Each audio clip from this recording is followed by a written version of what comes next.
Africa, the mother of all continents. A land brimming with human, material, and natural resources. Bedeviled by challenged leadership, socio-economic instability, and war.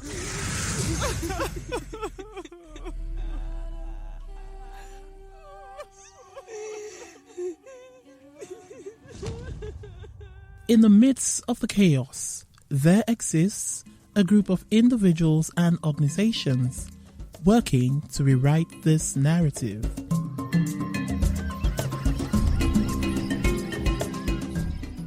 Non-profits and non-governmental organizations, bridging the gap of human existence.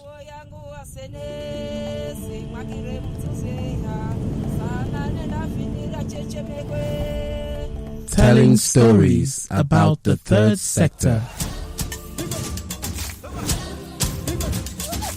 My name is Kemak Onyenuchea.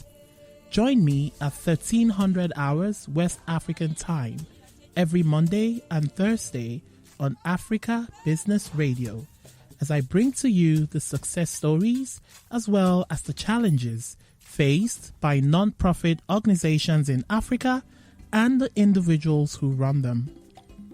Log on to www.africabusinessradio.com or download the Africa Business Radio app on Google Play Store and Apple Store.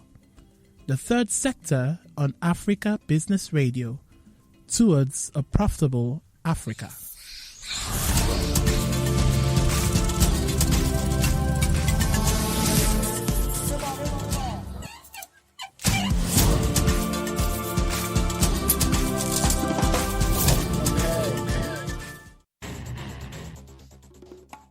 Africa, the mother of all continents.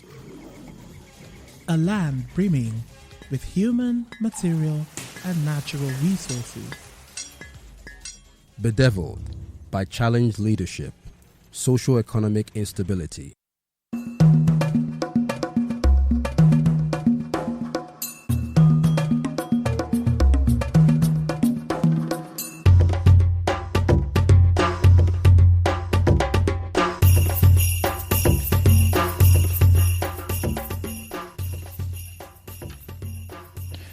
Well, hello there. It's another beautiful Thursday afternoon. And of course, you know you are tuned into Africa Business Radio and you are listening to the voice of Kemak Onyenuchea as I bring you dealings and operations in the non-profit sector in Africa. You are welcome to the Third Sector Radio Show. And of course, as always, it's my privilege and my rare honor that you have tuned in today and you are listening on the other end of your digital devices. Thank you for being a part of the show today. On the program today, I have a very special guest. She's a multi-talented, positive-minded young lady. She's also a trained accountant with an MBA in finance. She possesses several certificates in leadership, emotional intelligence, and customer care relations, as well as having attended several professional seminars. She is an inspirational facilitator for teens and a highly sought-after conference speaker and panelist at youth and teen-focused conferences. She has traveled across the country, mobilizing and empowering young people. She serves as an assistant pastor at The Shelter, which is a province of the Redeemed Christian Church of God. She runs the Reactivating Great Minds initiative, a social enterprise focused on youth empowerment and development. Join me as I welcome Joy Ndidi Chukwu to the third sector. Thank you for having me. It's my great pleasure to be here Thank with you. Thank you for making time out of your busy schedule to honor us with your presence today. Thank you for coming. Thank you too. All right, Joy, let's start from the very beginning. On my show, I always like to tell, because like we were talking before the show started and you made a statement which resonates with me and I found to be very true. And you said, talk is actually cheap. People can read stuff off the internet. There's information everywhere. People can pick up and then begin to regurgitate. and they sound so powerful and strong, but behind all of that, the gravitas and the stuff, the foundation necessary for people to tell certain stories by way of experience, they don't have it. Yeah. So a lot of times we find people just saying stuff that they've heard about or read about and have not necessarily lived through or experienced. Yes. So that's why I always like to start my show by getting my guests to tell their story and where they're coming from.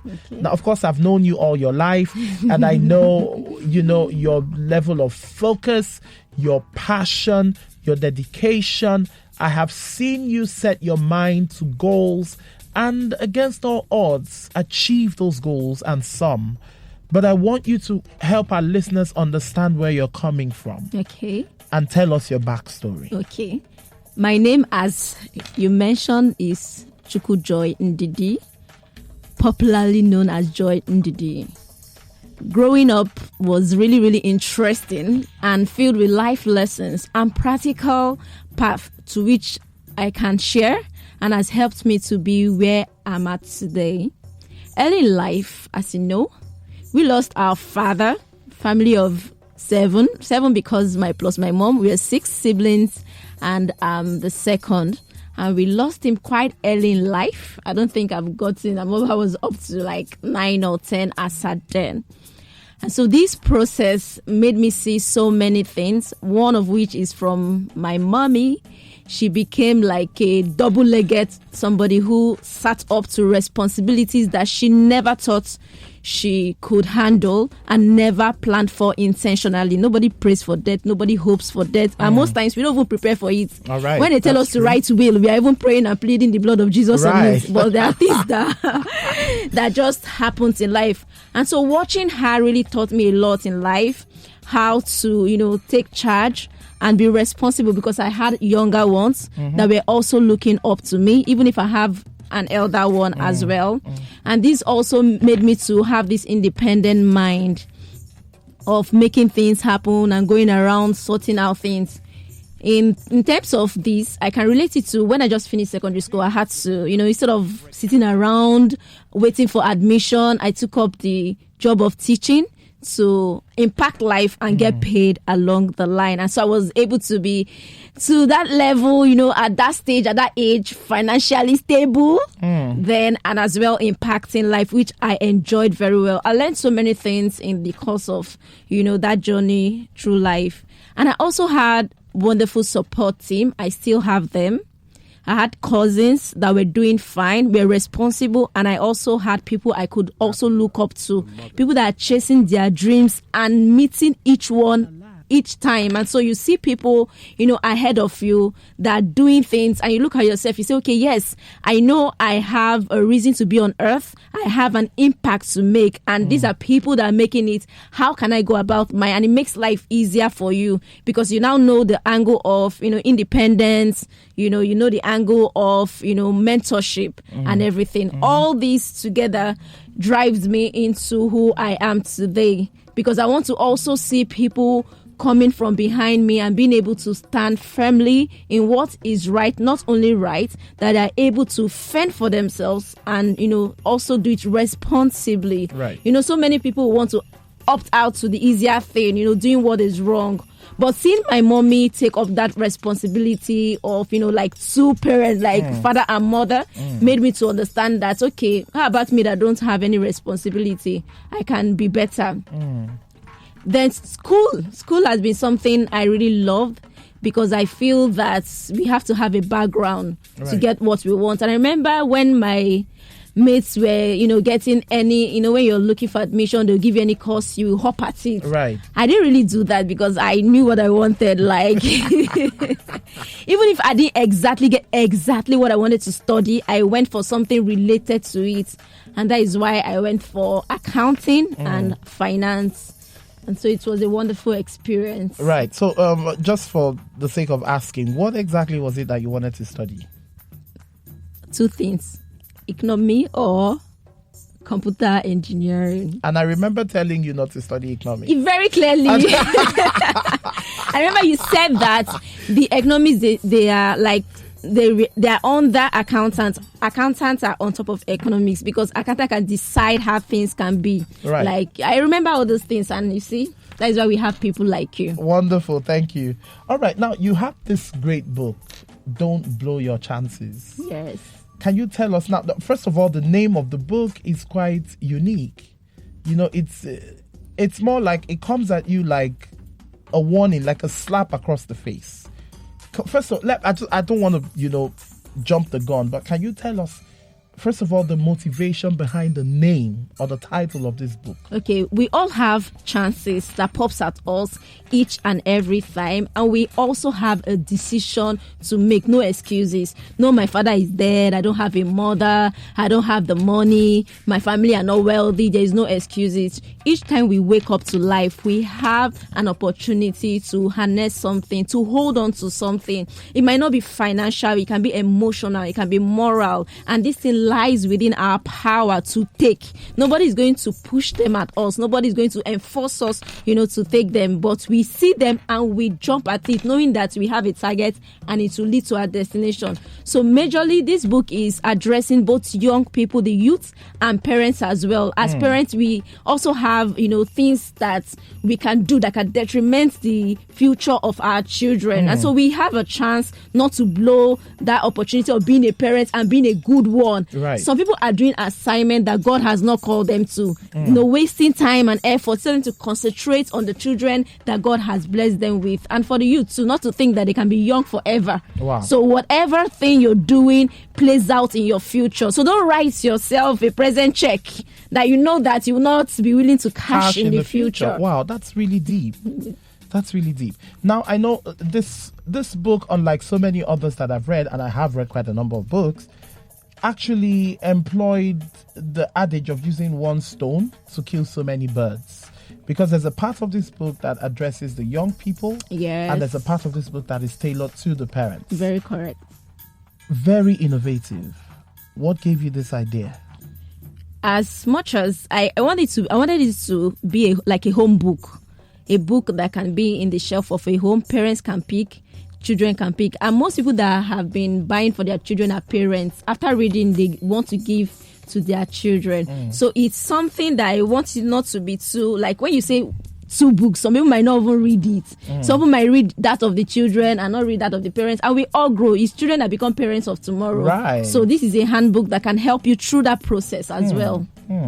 That's really, because that shows that you thought long term on the book. Exactly. Because a young person can read this book and maybe 6-7 years down the line is a parent. Exactly. So the message here will still be relevant to that young person. Stage of life, and it doesn't really surprise me because I've always known you as a younger, right from when you were a girl, little girl, that thinks long term. And that's why I'm quick to recommend this book to anyone, because the information, the nuggets that you have in this book are things that you have actually lived out yourself. True. Yeah. Right. Okay, now I'm going to take you through a few pointers in this book that I'd like you to just elucidate on for the benefit of our listeners. Okay. Before we go into the core operations of your organization, what you do with the Great Minds Initiative.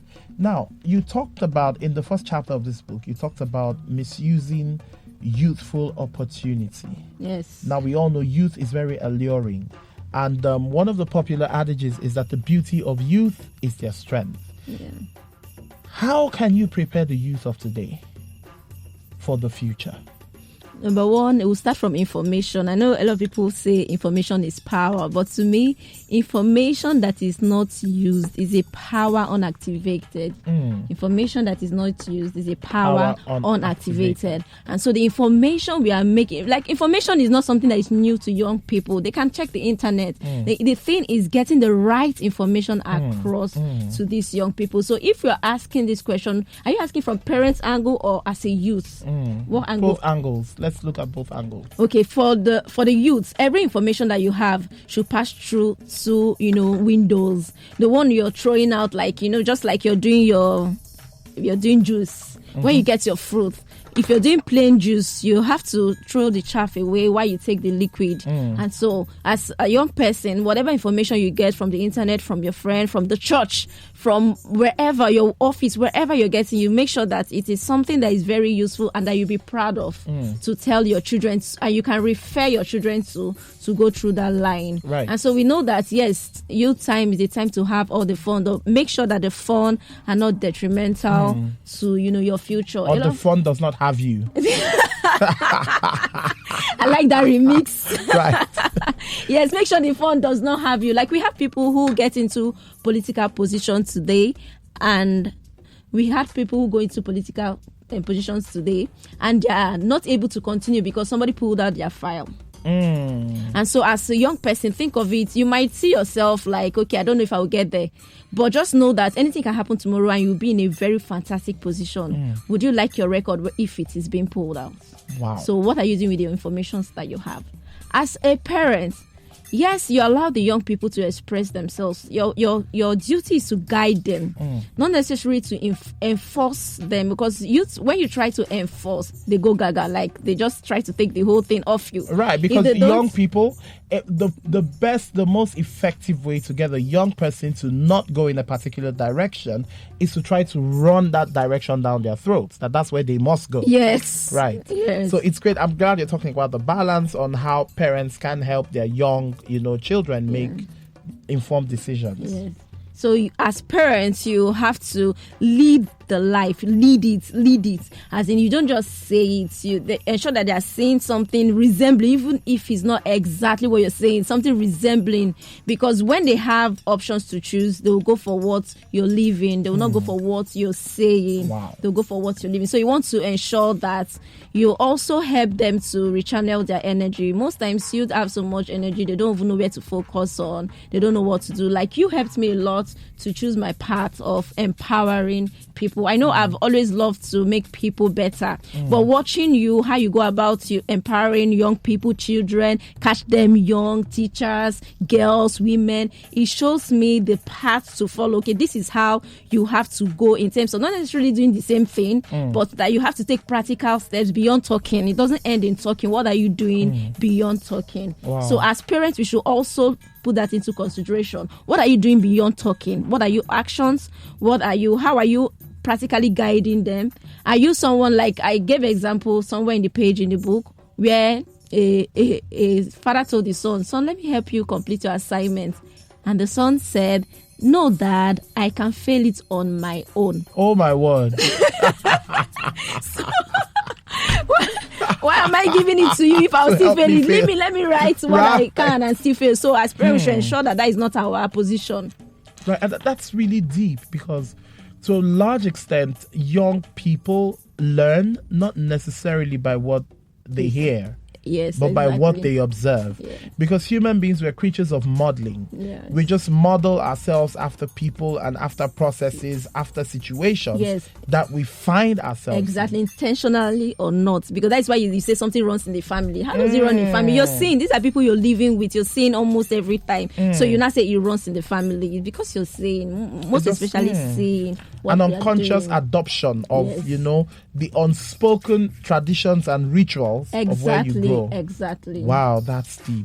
All right, now moving on, you talked about in your book, you talked about the 3 C's of life, which is choices, chances, and change. Yes. Now, how do they work?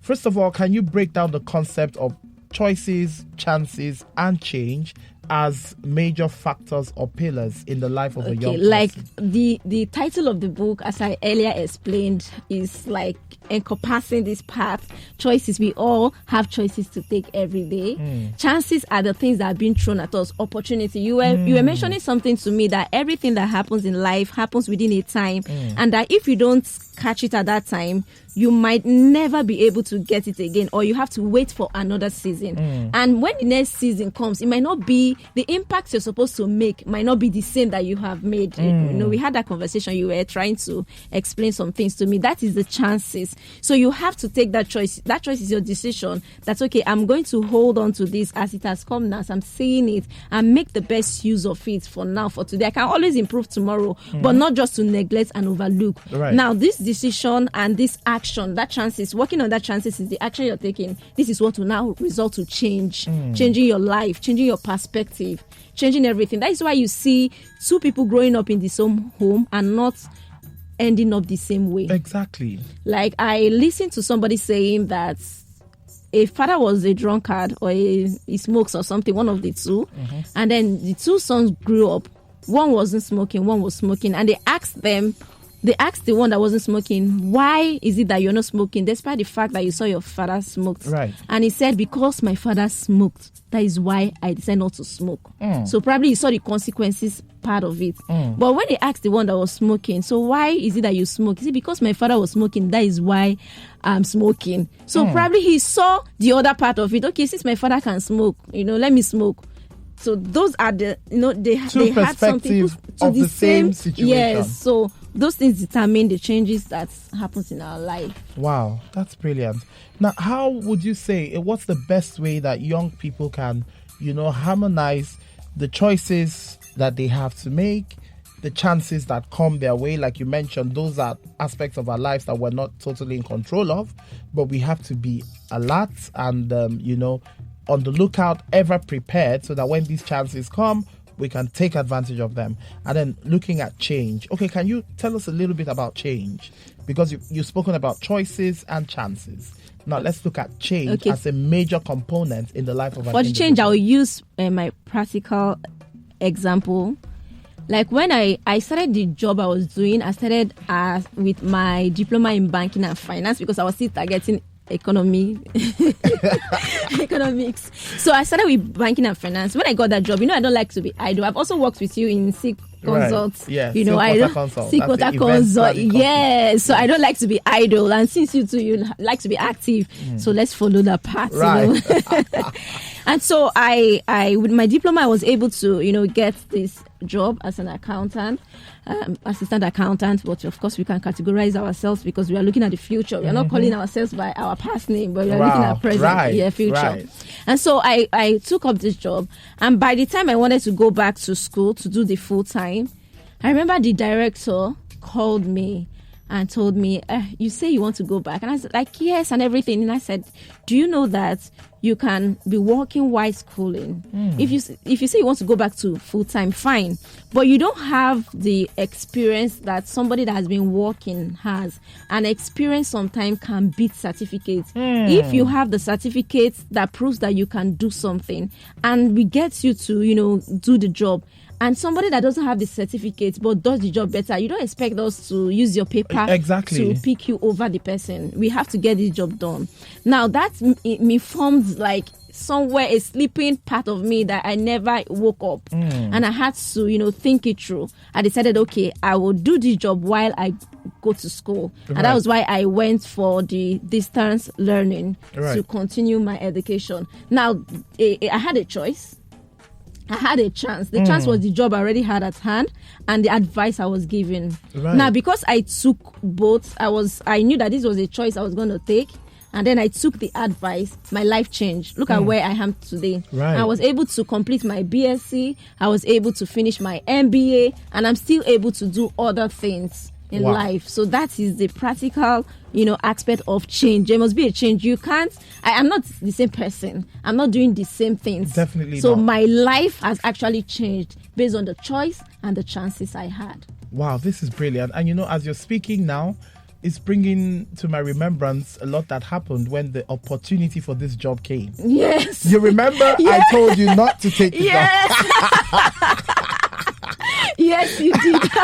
And we were making, would I say, mockery? Yes. We were laughing like, what is this now? What are you going to go start counting offerings every Sunday? Like, what kind of job? Are you sure that is professional job? Please, let's go. We are almost getting a job. I remember you wanted to get a job for me. And I passed the first interview section. You were like, no, let's work this way. But you kept saying your spirit or you were convinced that this job was for you and Yes. you needed to take this job. Yes. Now, from a very young age, you've always had focus.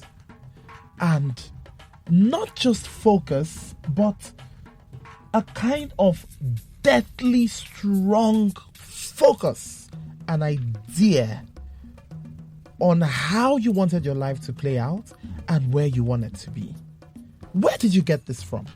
Well, I've always known that I'm not ordinary. And then growing up, when I have issues with my brother, friends, neighbors, schoolmates, they always tell me, you think you're special. You think you're special. And then I picked that like, I must be special. I never told anybody I'm special. I don't say things like that, but for it to be coming from different angles, I picked that and I'm like, okay, I'm special and this thing needs conscious effort. So right from the time I know I'm special, up to today I always tell people, I'm unique, I'm special. So it came from that throwing at me from different angles, and I believe it was that, meant to be like something negative. Yeah, and I believe they are seeing something. For them to say it, there's something they are seeing. When I was in secondary school, my classmates called me Auntie Joy. We are classmates. Some of them were older than me. Wow. So there was something they're seeing, and then when we are quarreling, they'll tell me, you think you're special. So I picked that, like, there's something they're saying that I'm not seeing. Yes, right. So I'm chasing this thing, I'm becoming special. Wow. I'm going after this thing. So that word, I always remember it, and I'm like, I know I'm special. There's something that God has placed inside of me, and it's not for me, it's for other people. That's a classic case of making lemonades out of lemons. I guess. It's great you talked about mentoring and mentorship. The advice that was given to you by your boss at the point you wanted to make the decision to leave the job and go back to school full time. Yeah. And of course, that has really helped guide your career path. A lot. And this is what you're doing through the Reactivating Great Minds initiative. Yes. I know you have a podcast, beg your pardon, you have a vlog on YouTube where you churn out different, inspirational quotes, and you treat a lot of topics that, are able to help young people gain mastery of their lives and craft a better future than otherwise may have been. What is your take on the role that mentorship plays in directing the path of a young person? I would say a lot. A lot of young people just want to be independent. They just want to spring up from nowhere. When you have a mentor, you have a higher platform in the sense that not going to the world, but somewhere like you learn from their mistakes. They shared life experience for you. Like when they say experience is the best teacher, it must not be your own experience. It can be somebody else's experience. So that is where we have mentors. Then some people are against mentors because they will be like, they can mislead you. Well, we are all human and nobody is 100% perfect. Right. You know what you want for, you know your aim. And so you just expect the best from whoever it is that you're looking up to, because they have so much to teach you as, a young person. Excellent. Now, I need to quickly ask you a question. What are some of the things that a young person needs to look out for in choosing a mentor? What would you say? 1, 2, 3 things. Okay. 1, you have to look for somebody who walks the talk, not somebody who talks the walk. Right. Yes. Then number 2, you have to look for somebody that is not retiring. Like, for example, like you, I like to use you as an example. You keep going from one level, and when we think, okay, this is the place, you're opening up another place. When somebody like you as a mentor, then the person is not slowing down. My boss is also another example. He has so much responsibilities, yet he can cope with them and still be normal. And that he wants to challenge you that if at his age, he's still moving at this pace and achieving many more things, then what are you looking for? So when you have such people that you're looking up to, not people that are just coming to shine, and you don't know the source, you don't know they just blow, and you feel, okay, let me come and blow. They are not making any effect in anybody's life. Life is beyond having money, flashy cars, wearing gold chains and rings. It has to do more with how well you affect your society. A lot of young people just stay and complain. What are you contributing? At least add one value to one place and hold it firm and say, okay, this is the place I add value. So mentorship helps you, and this should also guide you in who you're choosing as a mentor. Yes. Now, you do a lot with your organization, hammers a lot on discipline for young people. self-control. Now we know it's a blessing and a curse. One of the major characteristics of youth is too much energy. And trying to control that energy proves to be extremely difficult. So as a youth mobilizer, as someone who works with young people, in what practical ways would you inspire young people to control their energy and imbibe self-discipline? Okay. We should know that, number one of the ways that will help us to be disciplined is to know that time is nobody's friend and everybody have the same time. We all have the same time, and the way we use it matters a lot. When we have this at the back of our mind, we'll be more disciplined and controlled. And to know that every of our action has two parts that would, turn out to be.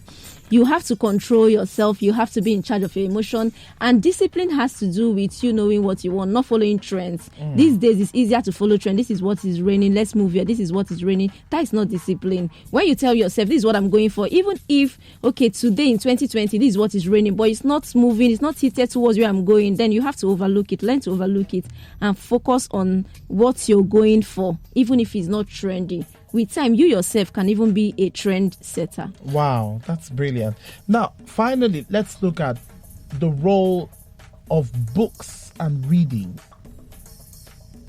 in developing the youth and helping them carve a path. Now, it's been said time and again that reading exposes you to the experience of others.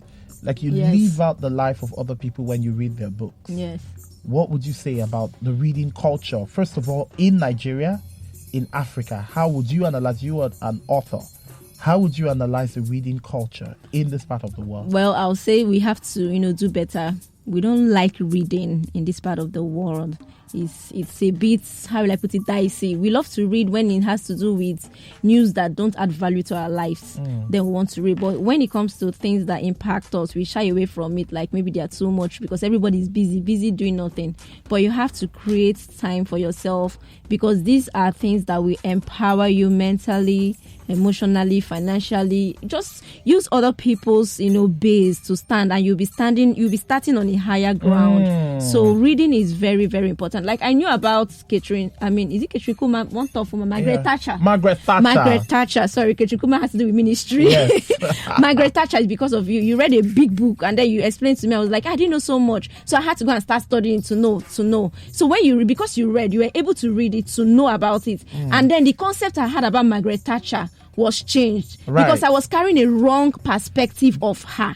But because somebody that took out time to read and share, not everybody will read what they share, was able to redirect my focus and know that, okay, this woman was a leading woman who made things happen in her time. And so as young lady, I can also make things happen in my time. So you see how reading can help somebody, even if I didn't read it directly. Someone else reading it and saying it to me pushed me to go and do a further research and read about it, which also influenced part of my, actions and movements. Oh my word. Of course, you are a woman who is going to make great strides in life. Thank you and amen. And I'll be on the other side waiting for when it happens. Wow. Now, finally, how do people reach out to you? Do you have your phone numbers, your social media? Because perhaps someone is listening and thinking, I want to be a part of what Joy is doing. Okay. So how can they reach out to you? Well, on social media, they can look out for me at official JOY NDIDI. Official JOY NDIDI. Or you can do a mail to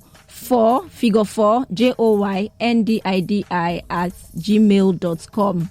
For the phone numbers, I won't give you until you communicate first with me. I'll know what you're, after, how serious you are, and what you want. Then I can now give you phone numbers so that we can. That is very brilliant. Yes. Thank you so much, Joy, for being a part of the show today. Thanks for having me. I really do appreciate the fact that I get to share knowledge with somebody that's really helped me too in life. Oh, that is so nice. Thank you so much. And of course, I have to bring you back on this show because there's so much we have. We haven't even done 2 chapters of the book. Yeah. Exactly. So I need to this will be a recurring theme. I will bring you on and then until we exhaust. And I hope you're writing a sequel to this book. Well, I would. No, you need to get on top of that. Okay. It will be part of my assignment now. Right. You have to write a part 2 of Don't Blow Your Chances. Okay. Thank you so much. And to you, my precious listeners, it's been awesome having you on this edition of The Third Sector. I will be back next week, Monday, with another interesting guest. And of course, we will delve into unearthing the mystery behind the glory of Africa's resilience and grace through the non-profit sector. My name is Kemak Onyenucheya, and I'll be with you again on the next edition of The Third Sector. Keep listening to Africa Business Radio. Goodbye.